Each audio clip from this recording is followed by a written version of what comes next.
Hey everybody, hello and good morning. I hope you all had a fantastic weekend and you're all feeling nice and relaxed. My name is Darius Anucauskas and I'm the Chief Market Analyst here at Markets.com, and today is Monday. So, ladies and gentlemen, I wanted to pick up on a few important stuff here in my webinar, which is going to happen in a few moments. So this is the video preview for the webinar that's happening right now. Say, hey, stick around. Hopefully you'll enjoy the session and I'll see you in a bit.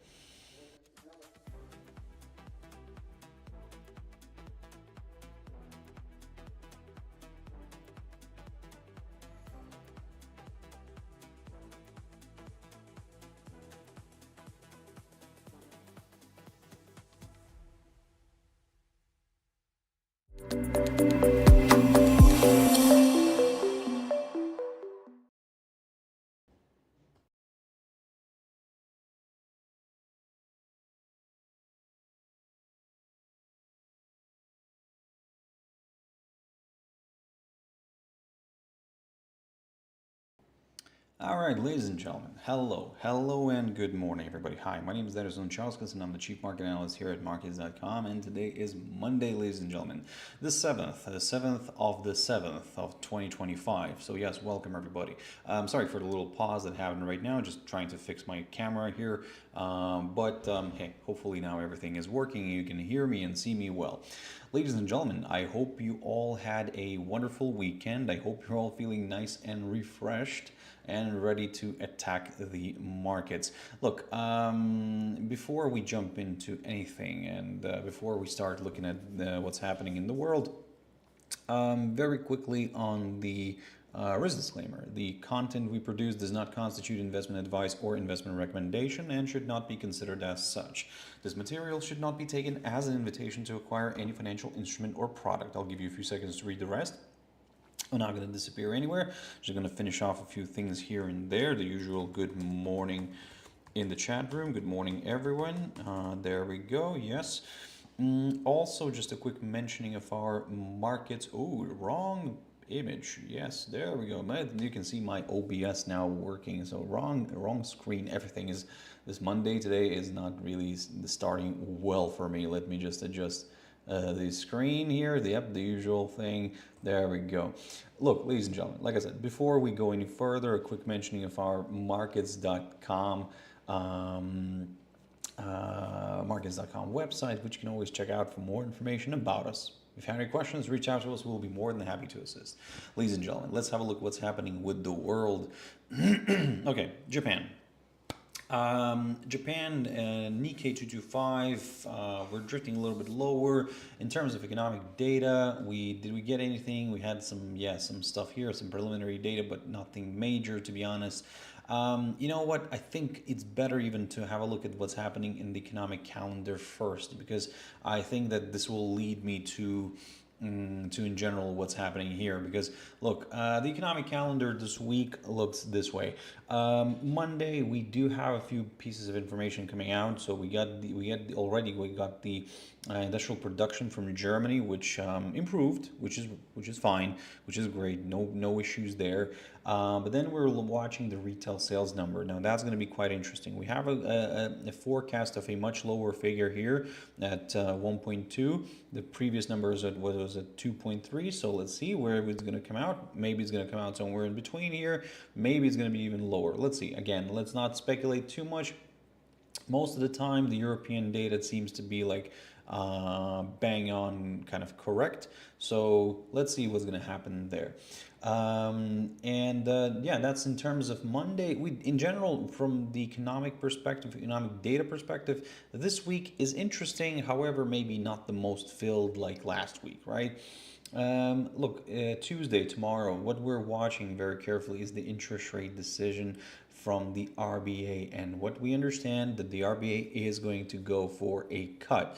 Now, they're going for a cut for now. I think that they're trying to, again, this is just an idea that maybe they're trying to avoid any possible kind of attacks on them. I mean, I'm talking about the RBA. Maybe they're trying to avoid any possible attacks, like we're seeing attacks from the White House on Jerome Powell. And maybe, like I said, maybe the same story could happen in Australia, where the government suddenly says, "Hey, look, where everything seems to be fine. Why are you not cutting rates, like let's say, or actually on the contrary, we need to stimulate the economy a little bit. So, but that's the kind of the explanation here is that everything's is kind of fine. It's not really, nothing is falling off the cliff or anything. You don't really need to go in and boost the economy. It's working okay at the same at the current level. In terms of, let's say, Australia's inflation, for example, let me just double check what is the latest figure from Australia. So Australian inflation 2.4, so it's still within the central bank's target. And yeah, I mean that's it's all good here. Nothing major here. Nothing is happening like in anything bad or anything. It's the inflation is it has been actually for 2 quarters. For 2 quarters now, it has remained around 2.4. So in a way, maybe the bank is thinking that maybe we're having some deflationary pressures, and that's why we need to jump in with an interest rate cut because the 3.85 is maybe too much. Look, the inflation is within the RBA's target, which is between 2 and 3%. But I think that maybe they're worried that inflation could be dropping a little bit further, because again, for 2 quarters, it has remained stable at 2.4%. Let's have a look at what's happening with the unemployment. The jobless rate 4.1, so that's also good. That's all okay. This has been stable for 5 months in a row. Okay, so I mean, in general, everything seems to be fine.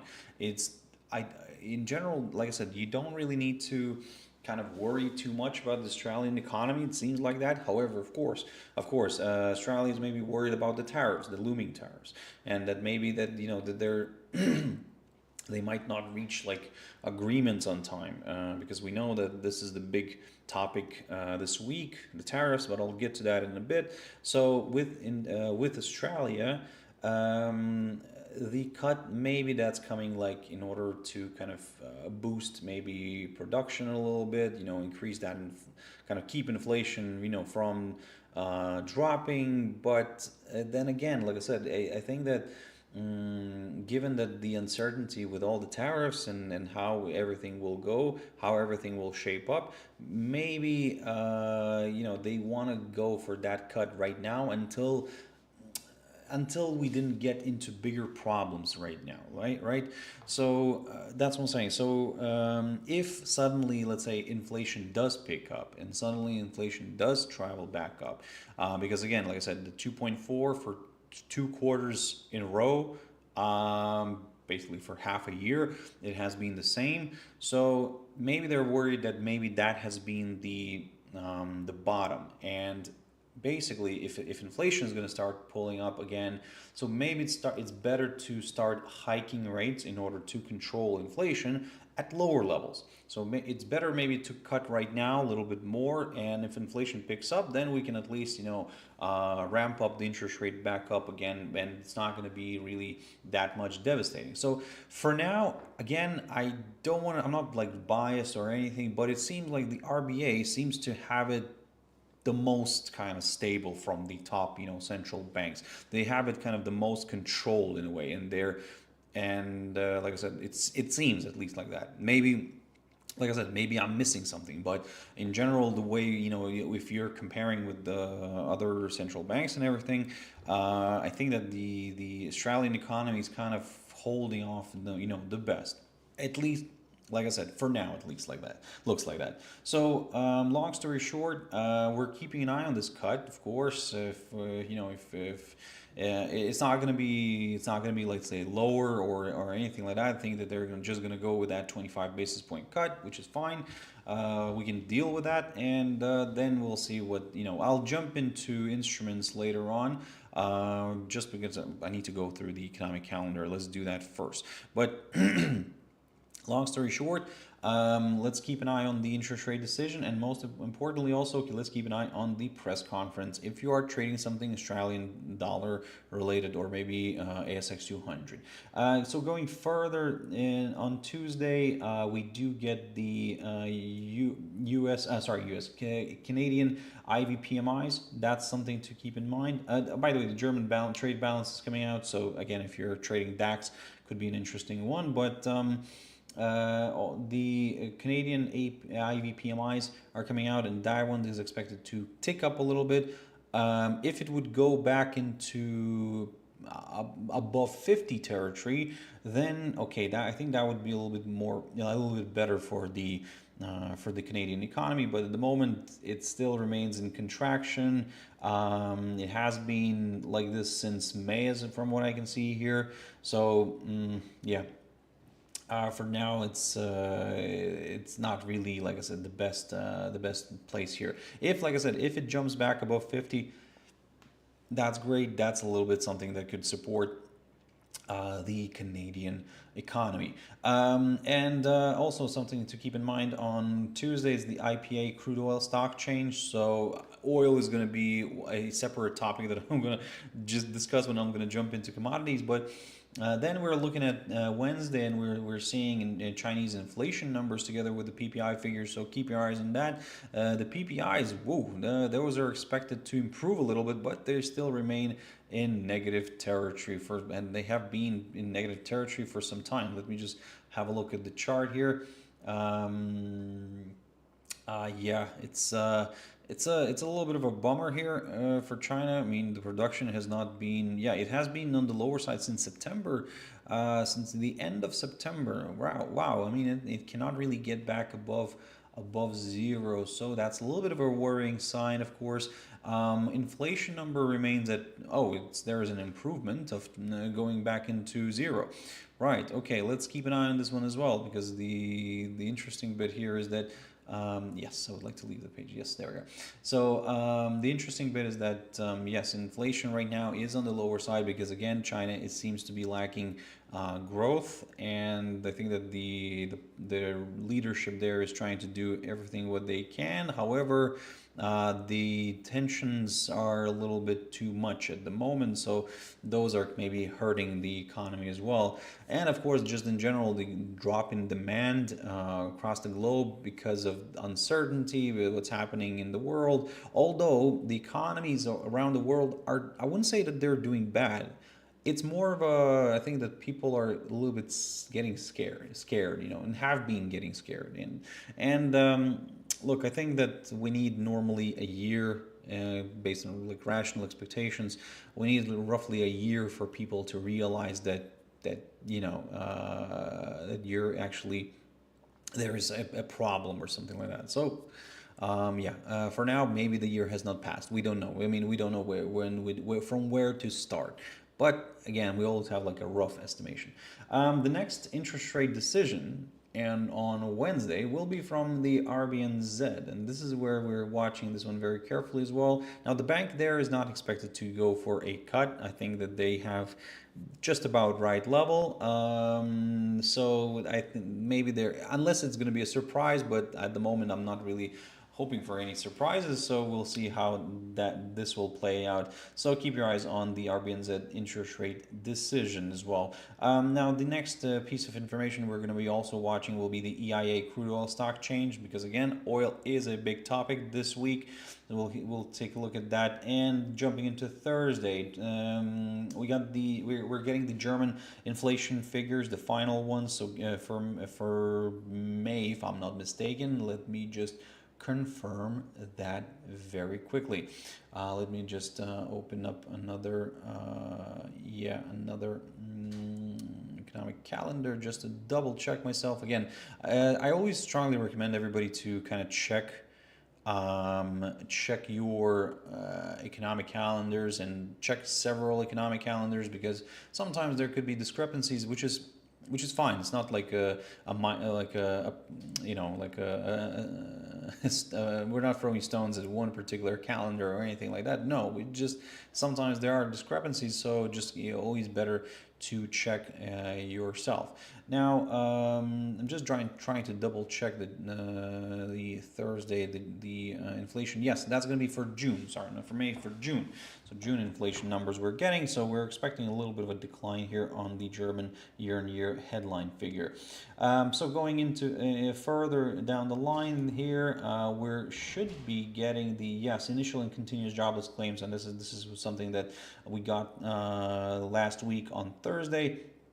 Just a kind of a pile of everything, NFPs, initial and continuous jobless claims. So yeah, everything was out there, we're expecting for a little bit of an a problem. We're expecting a problem here. We're expecting 235 against the 233K, which is not a very good sign. Continuous jobless claim, no forecast there, but the number has been, if I'm not mistaken, on a bit of an uprise. Let me just double check. It was okay. It was just a little bit jumpy.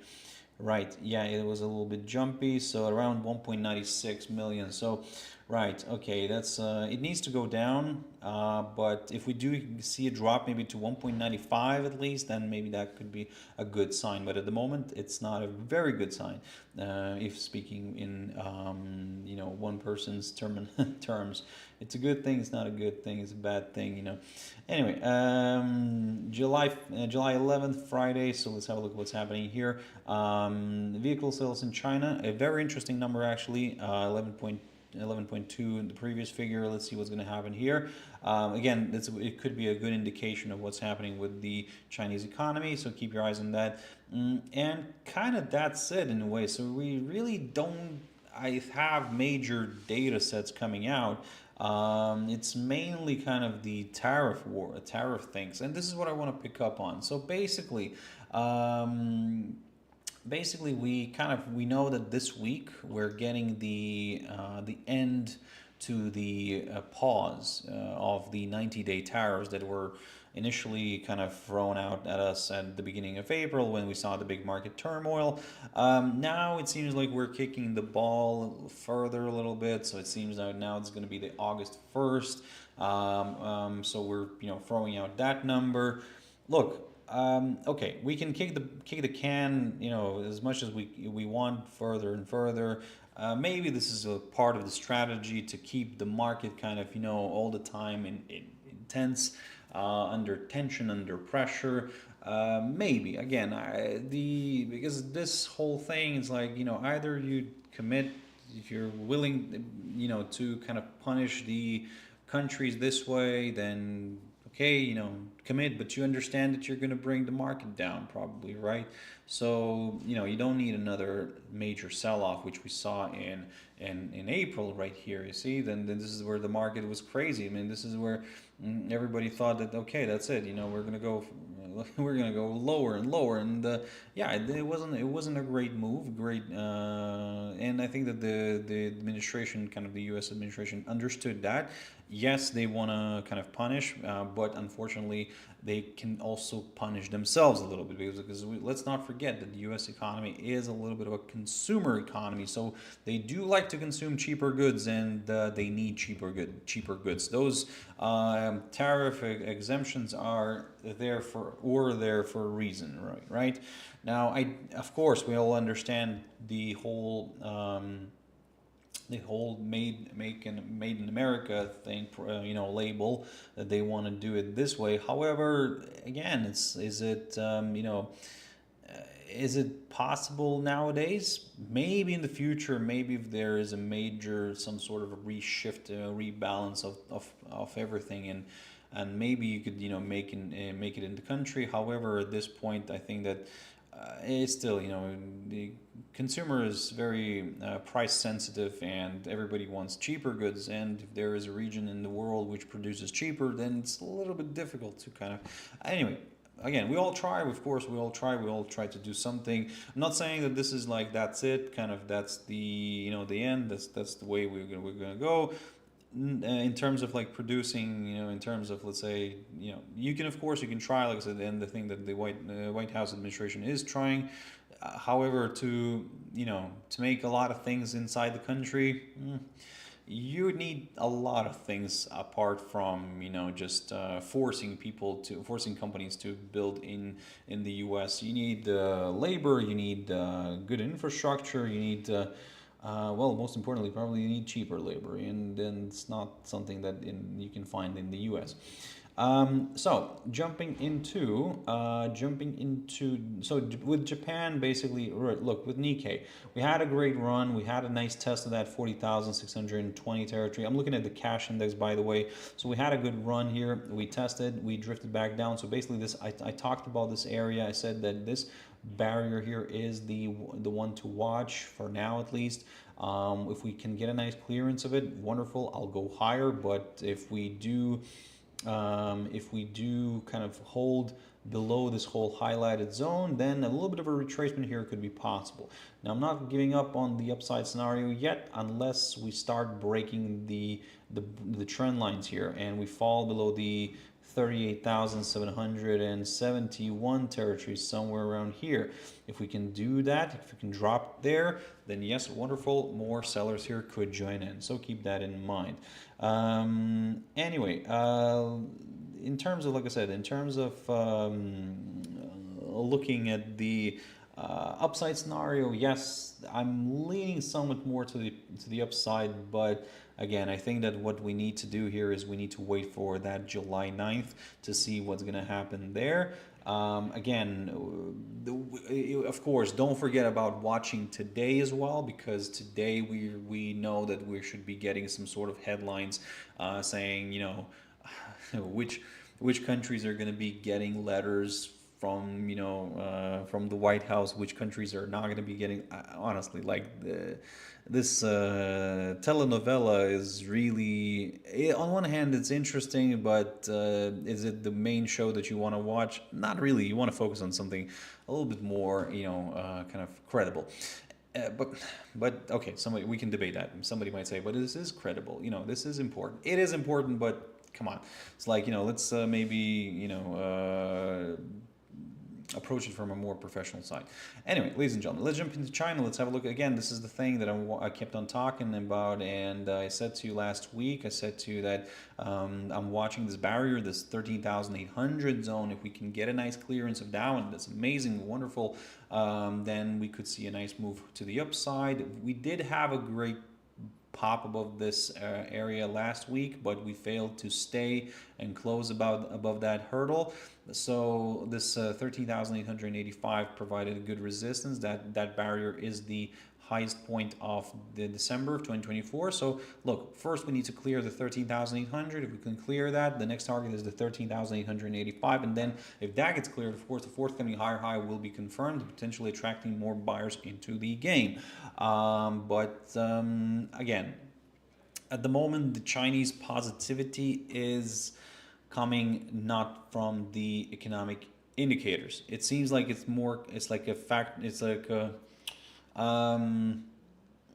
it's a result of circumstances. That's probably the way I can say it. It seems like the economy is not maybe doing the best. However, when we get like some positive headlines that could potentially boost the Chinese economy, then we're seeing some positivity. So, for example, here, when everybody understands that China, Vietnam, and UK are the only ones that kind of got these agreements in place with the US, that's kind of keeping the Chinese index afloat. However, with other regions, there's a little bit of less positivity in there. But anyway, for now, looking at this picture, like I said, keep your eyes on the economic data, but probably at the same time keep your eyes on the situation with in general, with probably the geopolitical situation. Yeah, keep your eyes on that one, because again, that's at the moment seems to be the driving force on this index. Either way, from the technical perspective, if we do pop above the 13,800, I'm leaning a little bit more towards the upside. But again, for the downside, a break of this steeper upside line taken from the low of the lowest point of April could be a nice kind of first step towards examining lower levels, but I'm not going to say that I'm going to get very bearish or anything. No, I'm just gonna start slowly shifting my attention towards lower levels. Let's jump into the US. By the way, where's my ASX 200? There, just a second. There, that's the one I wanted to pick up. There we go. So ASX 200. So keep your eyes on that one, because again, ASX 200 is at an interesting spot. It is kind of near all-time high. Let's we cannot debate that. But keep your eyes on the interest rate decision. Keep your eyes on the press conference. If still that remains, if the press conference, if we see the governor, if we're here, the governor of RBA kind of saying that they're quite positive with the economy and blah blah blah. They can support this cut, and I think that this is where we could see a new all-time high for the ASX 200, the Australian index. Let's see if we can break that 8,643 territory ish. Let's jump into the US, ladies and gentlemen. So on Thursday, we closed in positive territory. We were very close to this barrier, the 40. Look, I cannot stress this enough, because I have kept on saying for a few weeks now that I am still bullish, and I am still supporting this idea where if the two other US indices are going for the all-time highs and they are reaching strongly, like breaking through, and reaching a new all-time high, then kind of the third one tends to lag a little bit, but it does the catch-up game. And this is what we saw. And this is, let me just double check very quickly on the cash index what's happening. This is, we're seeing a little bit of a kind of hold up. That's fine. So that's across all of them. So let me just jump into the main index. So basically we are very, not far. We just have a little bit left of trading. And I mean, to do 0.5%, come on. It's and we're in all-time high. I think that the Dow could do that up until, and this is what I said last week, up until the 9th. I think it's trying to just rally, trying to, take everything what it can, because I think that what they're worried right now that that some sort of thing could happen on the 9th. Yes, we're getting some sort of an extension for until the 1st of August, but it's the wording that's going to be coming out from the White House, and this is what I think the market is kind of worried about. Yes, the market understands, and in a way it's kind of pricing in that there could be troubles and the market's still rallying, but I think that they're trying to take this kind of use it in its own advantage right now. The fact that we're not yet on the 9th, we have a few days left. Of course, we will get some news today for sure, some sort of comments which could affect or probably will affect the stock market, but at the moment I think the market will try to do or the bulls will try to do as much as they can to drive this one towards the all-time high. So at the moment I'm leaning towards that 45,073 territory, roughly around here. If we can clear that, amazing. I'll go for further north. But again, I'm not going to really get way too comfortable with this, because, look, I've said it before and I'll say it again. I am very careful, because whenever we hit a new all-time high, then the question is how we end the day, the week, maybe even the month. But okay, we're in the beginning of the month, so maybe I'm curious, how we're going to end the week. So if this, for example, we on the weekly chart here, if we do rally this week and we clear this current all-time high, we create a new one, but that by the end of the week, if we struggle to stay, if we see the body of the daily candle, the body of the weekly candle struggling to stay above that previous now all-time high, which could be then previous the all-time high, then there's a little bit of a problem. This is, like I said, this is where maybe a little bit of a retracement back down could be possible. But again, let's not rush into things. Let's go day by day, okay, on this one. Today I'm targeting that all-time high. Let's see if we can reach that. Or another option here for you is, if we're looking at this, right, if we're, let's say we could stall these in these 2-3 days, we could start moving sideways, and then let's say there's a positive outcome on Wednesday, we get like officially confirmed that these are the extensions, blah blah blah, where this is where the stock market could shoot up. So again, like I said, be careful right now. So if you see, for example, the stock market not moving today much, that means maybe there could be, like I said, maybe this other second scenario could be playing out, where we're seeing like, maybe it could explode on Wednesday or Thursday. If we do see the rally, if we do see the Dow, for example, hitting new all-time high today, then maybe on the contrary, maybe there could be some negative comments, on Wednesday, and we could see a reversal. So keep that in mind. Let's see how this is going to play out. S&P 500, again, we're in all-time high territory here. I mean, we're uncharted territory. So 6,300 zone, we came very close. So why not to reach that? So basically, what I'm going to do here is I'm going to target these nice, beautiful numbers. Look, I will try to, let's say, use the Fibonacci extension on this one. Maybe drawing it from here, the lowest point of October 2023 to the all-time high, previous all-time high, and then to this area right here, the lowest point of April. So basically 6,438 becomes quite an interesting target. That's the 78.6 here on the Fibonacci extension, if you draw it this way. It's subjective, I know, but it did work out nicely a few times, so why not to consider that. NASDAQ here as well, similar story, rallying. Hey, 23,000, here we come, right? Let's see. DXY, the dollar index, so far so good. Look, I'm going to jump back into our charts. I have more lines in there, and dollar index, there we go. So this is what I talked about before. We're in the falling channel. We're in the falling channel, and we are still kind of drifting lower within that falling channel. Obviously, it's a falling channel. We're still trading below this downside line taken from the highest point of February of 2025 this year. So for me, I said to you last week, I'm going to consider some higher levels if we do break above this area right here, this zone here, the 97.70 area, somewhere around here. If we can clear that, if we can clear this downside line, I'll go to the upside. But if the upper side of the of this falling channel holds, look, we're still inside a channel. So if one of the sides hold, then the direction is to the downside. Let's see. The German index DAX, and yeah, we are open. We're kind of stuck here. So it seems like the market is also waiting. I think they're waiting. The DAX is waiting until the US will open up, and we'll see what kind of remarks are we gonna get from from the White House. But at the moment, yeah, it's a little bit of a tricky one here. So I will still stick to my game plan. It's a very simplistic one. It's a very cautious one. A pop above the 24,174 territory here on the cash index could open the door to some higher levels, maybe the all-time high again. A drop below the 50-day EMA could do the trick for a few more sellers. Jumping into the FTSE 100, yep, we are stuck here. And look, I would say this way, that if we do pop above the 8,910 zone, hey, great, that's the all-time high, and that's my upside scenario. I don't want to, not like on DAX. I mean, we can keep an eye, don't get me wrong, we can keep an eye on this little hurdle, the high of last week, near the, why is this like this,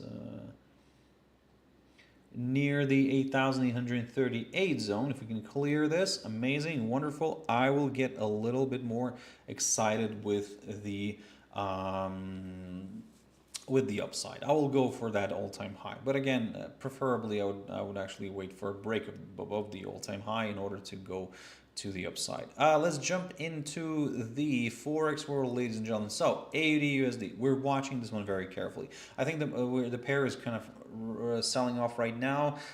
First of all, a little bit of uncertainty, economic uncertainty, so maybe the tides are shifting towards a risk-off environment, and that's why commodity-linked currencies like AUD and NZD are drifting lower. Yes, the US dollar is strengthening as well. Not that it's super strong, but it's just, I think that this at the moment it's just like, yeah, it's, I think that the market is right now just fearful of maybe of the rate cut. They're not, it's not very welcomed by the AUD bulls. So Look, I'm not saying it's if maybe this could be like buy the buy the rumor, sell the news, right? Or sell the rumor, buy the news moment in this case. So, but long story short, we remain inside this rising veg pattern. I talked about this. We're now shifting towards the lower side of it. So hey, let's not rush into things, of course. But I'm targeting this area. If it clears, I'm going to go lower.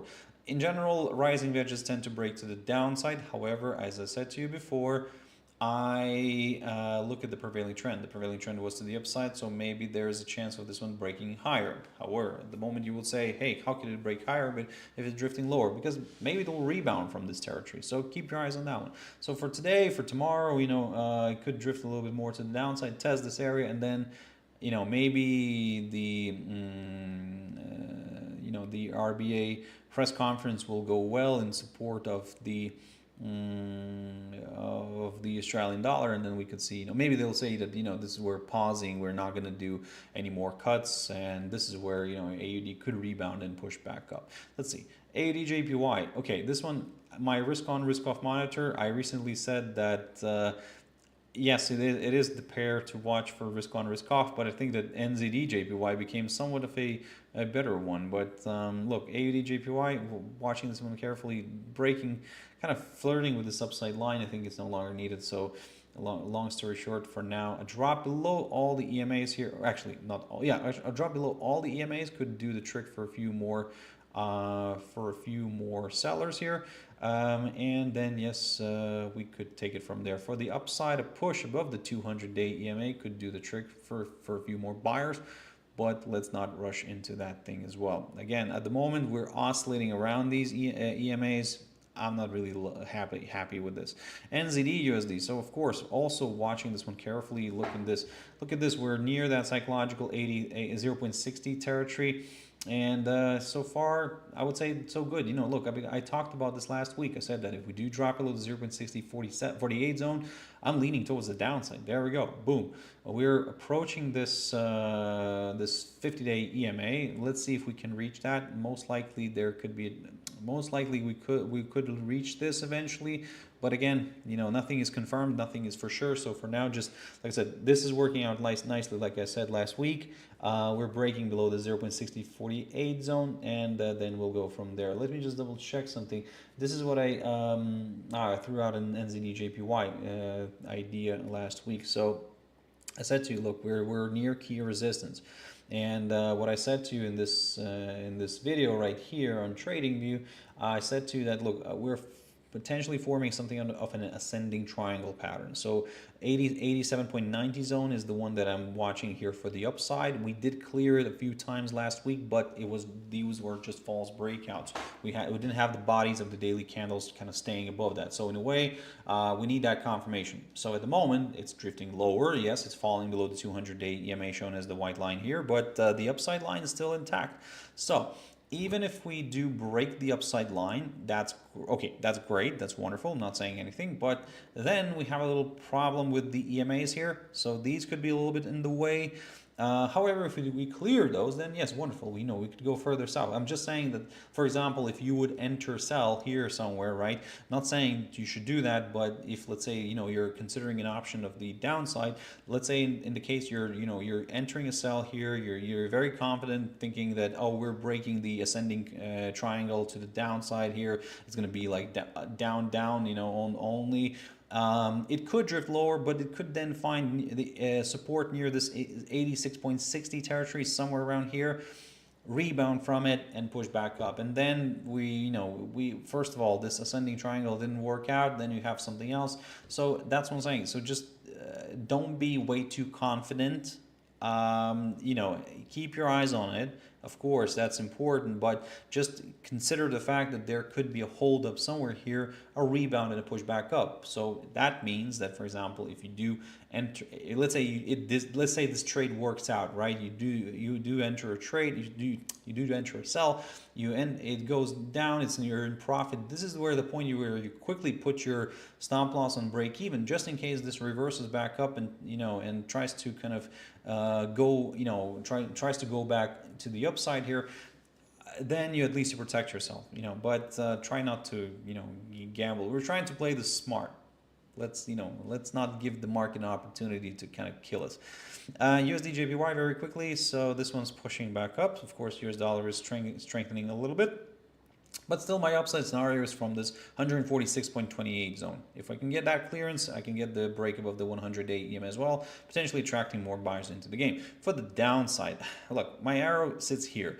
Basically, the reason why I'm saying it still sits here somewhere around nowhere is because I'm keeping an eye on the 50-day EMA. If the 50-day EMA shown as the green line continues to provide good resistance, I am going to still stick to the downside. USDCAD. So the problem here is that we're pushing, yes, we're seeing a reversal back up here. That's absolutely fine. This hurdle here, this 1.3539, I talked about it. I said that if we do clear that zone, I will go to the upside. To the downside. For the upside, for me, I need to see a push maybe back above this 1.3633 zone here. So the 1.3539 on the downside, on the upside 1.3634 zone, somewhere around those lines.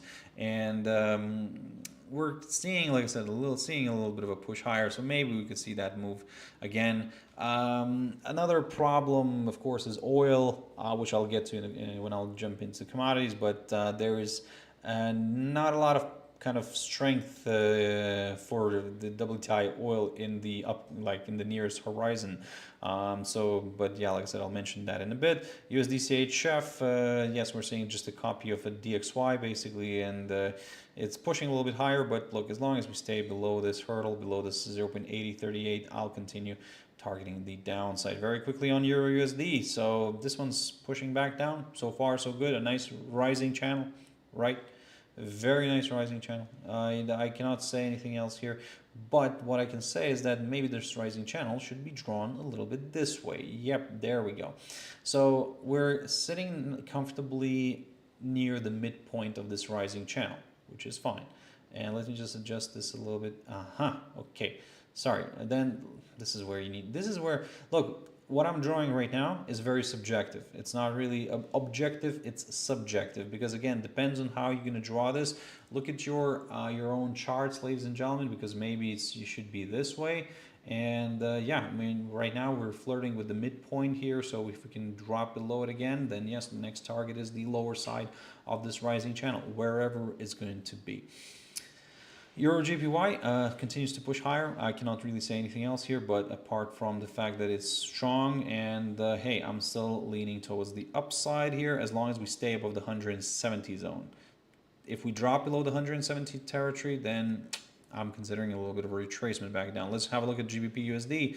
Oh, there we go. Beautiful. There we go. 1.3632. I talked about this last week. I said that if we do drop below this, I'm going to lean a little bit more towards the downside. There we go. I am bearish for now in the near term, because overall, let's not forget that we're still trading above this upside line. So in a way, this move, my bearishness here is kind of a part of the larger correction to the downside. Let's jump into the commodity world. I think that everybody's waiting for that one, and there we go. Gold is a little bit tricky, and it's currently near the 50-day EMA, but to be honest, I think that right now gold is, yeah, it's trying to maybe, you know, push back up, but it's a little bit of a difficult one here. So if we do drop below the 50, I'm going to consider lower levels. At the moment, I'm just kind of neutral, to be honest, because for me, the upside scenario could come on a break above the 3,365 territory, basically the high of last week. Silver, let's have a look at this one. Very interesting. I talked about silver recently in one of my videos here last week, so keep your eyes on that one. I mean, you can check it out. Basically, we're at a very interesting spot. This 37.30 is, if we can get a nice clearance of down, we could see more higher levels. If we do break this upside line, yes, we could see some lower levels. However, I would say I would then be very careful near this hurdle again, near the 35.45 zone, because maybe this, you know, it could provide good support again. We could rebound and push back up. So confirming something of a range right here. So if that's the case, you know, then we could see, you know, a prolonged sideways action here, but the most important would be the prevailing trend. It was to the upside, so that means maybe we could see a breakout higher at some point later on. That's why I'm not rushing into anything. For now, I am keeping an eye on this upside line. It, like I said, it could be tested. If it breaks, yes, let's go a little bit lower, but I'm not going to go, let's say, very much to the downside if we do get a hold up near the 35.45 level. Very quickly on Palladium, nice movement here, a little bit of sideways action, but we're staying above the 1,100 zone. Okay, so if we continue to trade above that, we can continue targeting the upside in a way. So basically something like this. If we start falling below the 1,100 territory, I'm going to lean a little bit of it for a larger correction back down.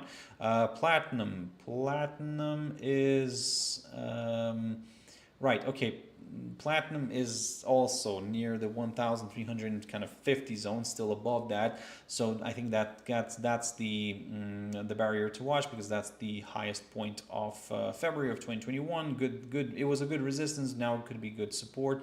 If we do fall below that, then I will consider some moves to the downside. But this one that right now, like I said, if we hold above this area, still the upside scenario is valid. Copper, another metal. Oh, this one was beautiful, amazing, nice correction back down, but I want to see what's going to happen near that psychological 5 level. At the moment, we are just slightly above that. If we can stay somewhere above that psychological 5 level, then yes, another push higher could be possible. Now, WTI oil. Okay. OPEC Plus increases production and planning to increase production and planning to throw out more oil into the market in August. And the market is kind of, the bulls, the WTI oil bulls are really, and not only WTI oil bulls, Brent oil bulls are also kind of worried right now because in a way that's, you're throwing out more oil. What's interesting? That Saudi Arabia is throwing out more oil. Now, these guys were like accusing other countries for, still continuing with the production. They come out and they're going to be doing more production. So in a way, come on. Honestly, like, it's really, politics is involved in all this. I cannot say anything else apart from that politics is involved. So, first you're saying that, you're accusing like countries like Kazakhstan, which are like just producing, still, and that's it. And then you're suddenly, you're accusing them, and then suddenly, oh, you know what, I'm going to do that as well. Anyway, still, I'm happy to confirm that my point of view remains the same, that even when we had this spike, I said to you, like, look, I think eventually everything will go back to the point of supply and demand. And the conflict, no conflict, if the conflict would have been a prolonged one, then yes, oil could have shot up, But because no one needs a conflict, nobody wants economies to go down right now, and that's why we got our shocks. The investor did purchase stocks at lower prices, everybody's happy, and so we added our moments of speculation. That's great. Let's move on right to the next speculation. So at the moment, I would say it this way, that if you're looking for some lower levels, well, I think that yes, a drop below the $65 mark is needed. So if we can drop below that $65 mark, wonderful. I'm going to get a little bit more bearish. And this is what I said to you before. I'm still bearish, and I'm going to continue targeting because the global supply does not need global demand does not need that much supply. So the current demand is not really, So because, again, the markets are a little bit fearful, although the markets do understand that the tariff deadlines will get kicked, further and further. Yes, we're now getting that tendency that this is what's going to happen. However, we still have that little element of the doubt somewhere, right? That somewhere like little fear moment is kind of still, out there. So that's why let's not rush into things for now. Let's keep it as it is. Keep an eye on it. And yes, I will, like I said, I'm cautiously bearish especially if it falls below the $65 mark, I'm leaning towards the downside. Natural gas, beautiful, almost a test of this upside line. Let's see if we can rebound. If we can rebound, wonderful. But if we can break, actually, that would be even better, I think, in my opinion. You know, this could be picked up later on at a lower price, and I think we're approaching a very key important area of support. So this is the area that I'm watching, the psychological 3 zone. But for that, we need to see a break of this upside line. Very quickly on coffee, it continues to slide. Yep, at the moment I'm not really seeing any reversal. Maybe the dojis here and this pin bar maybe, just maybe, could do the trick here. But again, let's see. Again, I don't want to rush into things, because maybe somebody could have thought that there was a spinning bottom here, you know, like now we're like seeing something about dojis. Look, there is a chance, yes, of course, but I think for now we would prefer maybe to see somewhere a push back up here, back above the 293 zone. The 290 is an interesting area, but we're currently below it, so in a way it's leaning a little bit more towards the downside. Cocoa, falling channel, I'm still sticking to that one. I'm aiming for the lower side of this falling channel, and then we'll take it from there. Maybe we'll rebound like this and push towards the upper side of the falling channel. Very quickly on wheat, what's happening here in the economy. Okay, wheat is on the lower side here, as you can see. Yep, it's drifting back down, so we're oscillating around these EMAs, so not much to, you know, not very helpful. Sugar, beautiful pop on Thursday. Today we're seeing a little bit of a retracement. That's fine, and I think that we may, if we form something of a bullish flag, I wouldn't say no to it, you know. And cotton, my beloved cotton is, yes, okay. Look, we're not open yet, so I'm very curious to see what's going to happen here. If we do pop above the 69.72 territory, I'm leaning a little bit more towards the upside. Very quickly for dessert right now, the crypto world. Let's have a look. Bitcoin, very, very choppy here and there, so this downside line no longer needed. I think let's get rid of it. And look, I'll say this way. I'm still targeting that 112 zone, the psychological territory, but preferred scenario for me is still the break above the 112. From the very short-term perspective, you can keep an eye on the high of last week near the 110,555 territory, somewhere around there. If we can clear that, then we could go higher. But yes, let's not rush into things. If we do fall below the 50-day EMA, I'm leaning towards the downside. Now, Bitcoin Cash. Now, this one's for me a little more interesting, to be honest, because this one, I'm loving the fact that it's loving the 500 level, the psychological one, the 500 level. And if we do somehow remain below that 500, I'm leaning for a larger correction back down. So basically, for now, let's not rush with the curved arrow yet, but I'm leaning towards this upside line taken from the lowest point of April. If we can stall, like I said, if this 500 zone continues to provide resistance, then yes, I'm leaning towards a retest of this upside line together with the 50-day EMA. For the upside, I would like to see a push back above the 500 zone. If we can get that move, then of course we're targeting the highest point of the current highest point of July near the 526, and if that gets cleared, of course the forthcoming higher high will be confirmed, and that's kind of the usual stuff, right?